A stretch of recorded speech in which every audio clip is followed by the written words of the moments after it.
Hi guys, welcome to my YouTube channel. So ಈ ವಿಡಿಯೋದಲ್ಲಿ ನಾನು KS ಎಕ್ಸಾಮ್ ಎಕ್ಸಾಮ್ ಆಗ್ಬೇಕಾ ಇಲ್ವಾ ಅನ್ನೋದ್ರ ಬಗ್ಗೆ ಡಿಸ್ಕಸ್ ಮಾಡ್ತೀನಿ. ಸೊ ಫಸ್ಟ್ ಆಫ್ ಆಲ್ ಯಾಕೆ ಎಕ್ಸಾಮ್ ಆಗಬೇಕು? KPSC ಅವರು ಈ ಎಕ್ಸಾಮ್ ಅಲ್ಲಿ ತುಂಬಾನೇ ಅನ್ಯಾಯ ಮಾಡಿದ್ದಾರೆ, ಎಕ್ಸ್ಪೆಷಲಿ ಕನ್ನಡ ಮೀಡಿಯಂ ಹುಡುಗರಿಗೆ. ಸೊ ಒಂದು 60 ಕ್ವೆಶನ್ ಅಲ್ಲಿ ಟ್ರಾನ್ಸ್ಲೇಷನ್ ಏರುಪೇರ್ ಆಗಿದೆ ಅಂತ ಎಲ್ಲರೂ ಇವಾಗ ಅವರ ಅಭಿಪ್ರಾಯ ತಿಳಿಸ್ತಾ ಇದ್ದಾರೆ.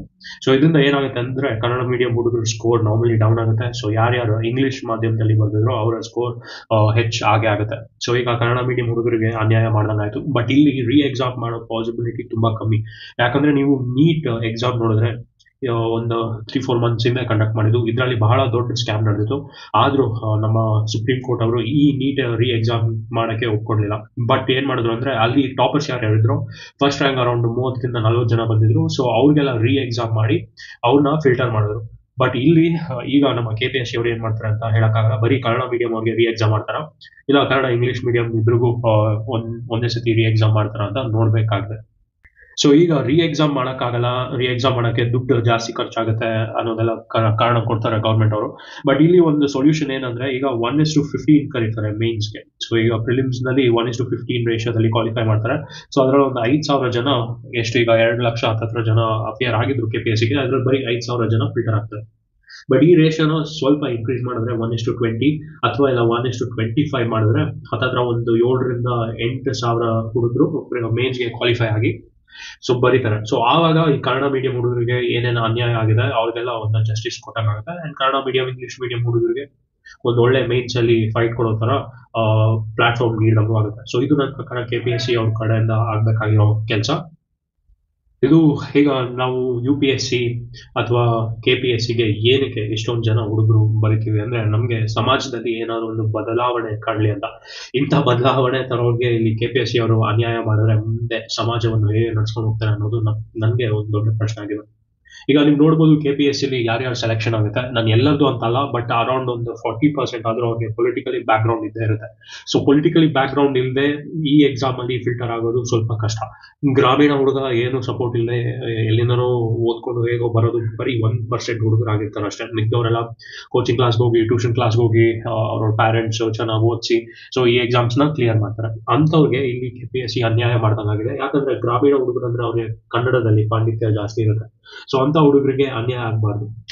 ಸಮಾಜದಲ್ಲಿ ಏನಾದ್ರೂ ಚೇಂಜಸ್ ತರೋಣ ಅಂತ ಸುಮಾರು ಜನ ಈ ಎಕ್ಸಾಮ್ಗೆ ಪ್ರಿಪೇರ್ ಆಗ್ತಾರೆ. ಅವ್ರದೇ ಒಂದು ಕನಸಿರುತ್ತೆ, ಅವ್ರದೇ ಒಂದು ಆಶೆ ಇರುತ್ತೆ. ಅಂತವ್ರಿಗೆ ಮೋಸ ಮಾಡೋದಕ್ಕಾಗುತ್ತೆ ಇಲ್ಲಿ. ಸೊ ಈಗ IAS KS ಎಕ್ಸಾಮ್ ಅಂದ್ರೆ ಒಬ್ಬೊಬ್ರು 10 ವರ್ಷ ಓದ್ತಾರೆ, ಒಬ್ಬೊಬ್ರು 15 ವರ್ಷ ಓದ್ತಾರೆ. ಯಾಕೆಂದ್ರೆ ಪವರ್ಗಾಗಿ. ಈ ಪವರ್ ಏನಕ್ಕೆ? ಸಮಾಜದಲ್ಲಿ ಏನಾದ್ರೂ ಬದಲಾವಣೆ ತರೋಣ ಅಂತ. ಎಜುಕೇಶನ್ ಸಿಸ್ಟಮ್ ಅಲ್ಲಿ ಆಗಿರ್ಬೋದು, ಹೆಲ್ತ್ ಸೆಕ್ಟರ್ ಅಲ್ಲಿ ಆಗಿರ್ಬೋದು, ಇನ್ಫ್ರಾಸ್ಟ್ರಕ್ಚರ್ ಅಲ್ಲಿ ಆಗ್ಬೋದು. ಈ ಪವರ್ ಇದ್ರೆ ಏನ್ ಬೇಕಾದ್ರೂ ಮಾಡ್ಬೋದು. ಇವತ್ತು ನೀವು IAS ಆಫೀಸರ್ KS ಆಫೀಸರ್ ಆಗೋದನ್ನ ನೋಡಿದ್ರೆ ಬರೀ ಶೋಕಿಗೋಸ್ಕರನೋ ಏನೋ ಬಿಲ್ಡಪ್ಗೋಸ್ಕರನೋ ಎಕ್ಸಾಮ್ ಕ್ಲಿಯರ್ ಮಾಡ್ಕೊಂಡು ಬರ್ತಾರೆ. ಬಟ್ ಜೆನ್ಯೂನ್ ಆಗಿ ಸರ್ವಿಸ್ ಕೊಡುವ ವ್ಯಕ್ತಿಗಳು ಬಹಳ ಕಮ್ಮಿ ಆಗಿದ್ದಾರೆ.